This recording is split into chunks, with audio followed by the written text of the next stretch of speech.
dapat pergi menjauhi Roh-Mu, Tuhan. Ku berlari mendaki kau langit, namun Engkau ada di sana. Aku terbang dengan sayap fajar, diam di ujung bumi,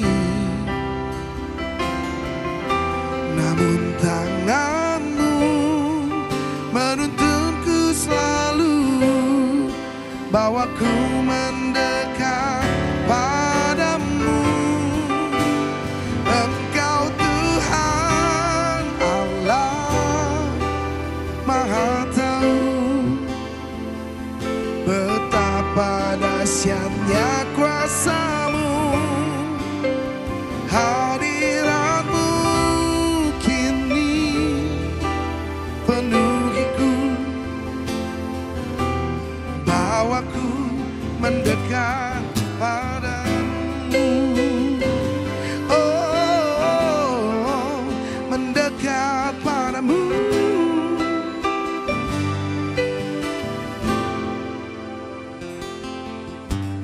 Kemanakah aku dapat pergi menjauhi Roh-Mu, Tuhan?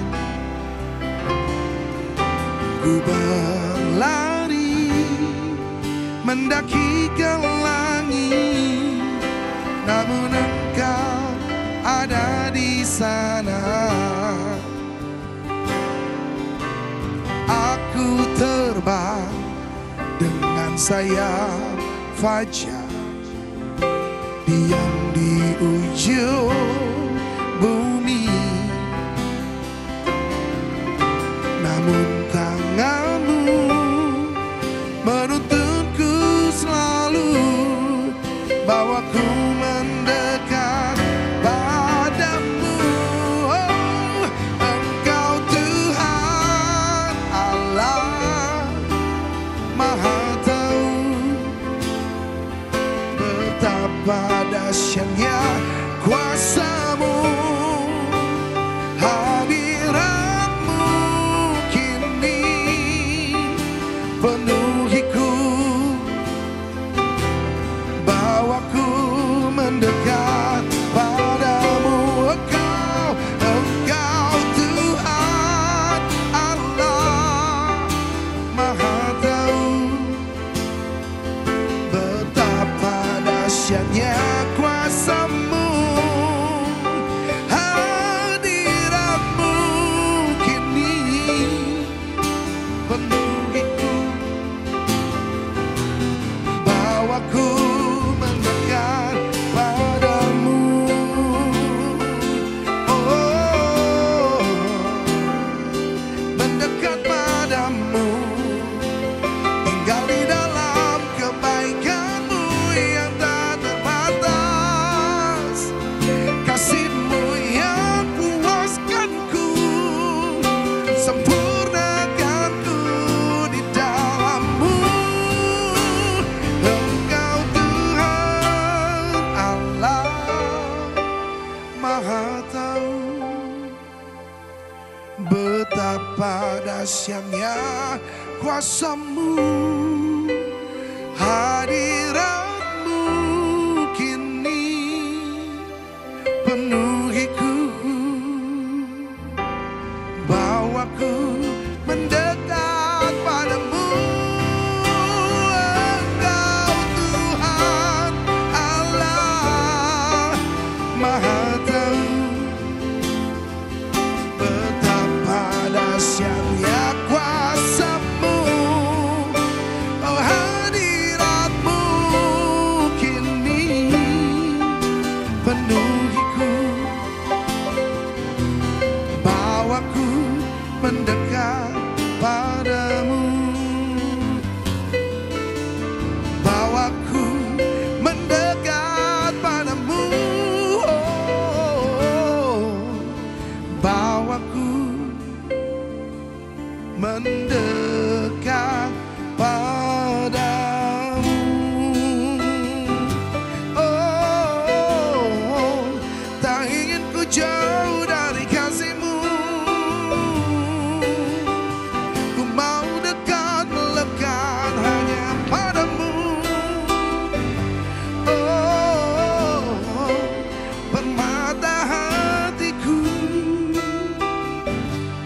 Yesus.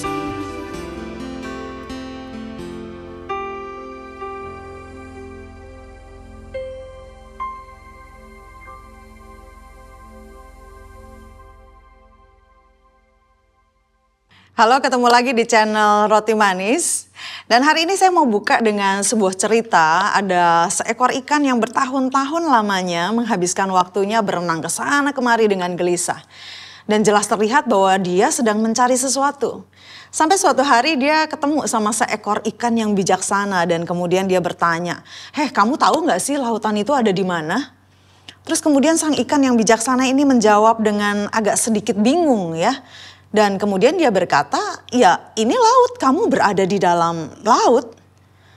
Nah, ironisnya sebagai orang percaya, terkadang kita mempertanyakan keberadaan Allah, bahkan khususnya di masa-masa yang sulit, di masa-masa yang sukar, di masa-masa di mana kita berada di dalam penderitaan. Dan kita mulai mempertanyakan seperti ikan tadi, di manakah Allah? Kita sering kehilangan kehadiran Tuhan dalam hidup kita. Kita nggak bisa merasakan Allah, kita nggak bisa melihat Allah dalam bentuk mujizat-mujizat yang seringkali kita butuhkan di saat-saat tertentu. Padahal kita sering dengar bahwa salah satu sifat Allah adalah Allah yang maha hadir atau omnipresent. Tidak ada satu ruang, tidak ada satu tempat di mana Allah tidak dapat hadir. Dan dengan kata lain, tidak ada tempat juga buat manusia untuk menyembunyikan dirinya dari hadirat Allah. Seperti yang dikatakan di dalam Mazmur 139 ayat 7 sampai 10, "Kemana aku dapat pergi menjauhi rohmu? Kemana aku dapat lari dari hadapanmu? Jika aku mendaki ke langit, engkau di sana. Jika aku menaruh tempat tidurku di dunia orang mati, di situ pun engkau. Jika aku terbang dengan sayap fajar dan membuat kediaman di ujung laut, juga di sana tanganmu akan menuntun aku dan tangan kananmu memegang aku." Jika Allah adalah Allah yang maha hadir, seharusnya sebagai orang percaya kita nggak perlu berdaya upaya untuk menghadirkan Tuhan. Dan kita nggak perlu keliling mencari atau manggil berteriak-teriak seolah Tuhan jauh dari kita. Jika Allah adalah Allah yang maha hadir, seharusnya kita bisa mengalami kedekatan dengan Tuhan dimanapun dan kapanpun. Pertanyaannya bukanlah di mana Allah, tetapi pertanyaannya adalah kenapa kita seringkali luput menangkap kehadiran Tuhan di dalam kehidupan kita. Seperti ikan yang luput melihat laut padahal dia ada di dalam lautan. Apa yang seringkali menghambat kita untuk bisa melihat kehadiran Tuhan di dalam hidup kita? Yang pertama adalah seringkali mata kita ditutupi dengan kekelaman. Pada saat langit mendung kita nggak bisa melihat matahari sekalipun matahari sebenarnya ada. Yang kelihatan cuma awan gelap yang memenuhi langit. Dan kita nggak bisa melihat Allah ketika begitu banyak kekelaman menutupi pandangan kita. Hal ini terjadi dan tercatat di dalam Alkitab yang dialami oleh dua murid Yesus dalam perjalanan menuju Emmaus. Di dalam Lukas 24 ayat 16-17 firman Tuhan berkata, "Tetapi ada sesuatu yang menghalangi mata mereka, sehingga mereka tidak dapat mengenal Dia." Yesus berkata kepada mereka, "Apakah yang kamu percakapkan sementara kamu berjalan?" Maka berhentilah mereka dengan muka muram. Dilanjutkan di ayat yang ke-21, mereka berkata, "Padahal kami dahulu mengharapkan bahwa Dialah yang datang untuk membebaskan bangsa Israel." Pada saat itu pengikut-pengikut Yesus yang percaya bahwa Yesus adalah Mesias yang akan membebaskan Israel, akhirnya mengalami kekecewaan dan kesedihan karena ternyata Yesus yang mereka harapkan bisa membebaskan Israel dari penjajahan Romawi justru diserahkan dan disalibkan, mati, bahkan mayatnya dianggap hilang atau dicuri dari kuburnya. Kekelaman begitu menutupi pandangan mereka dari kehadiran Tuhan. Dan seringkali kekelaman juga yang menutupi pandangan kita dari kehadiran Tuhan di dalam hidup kita.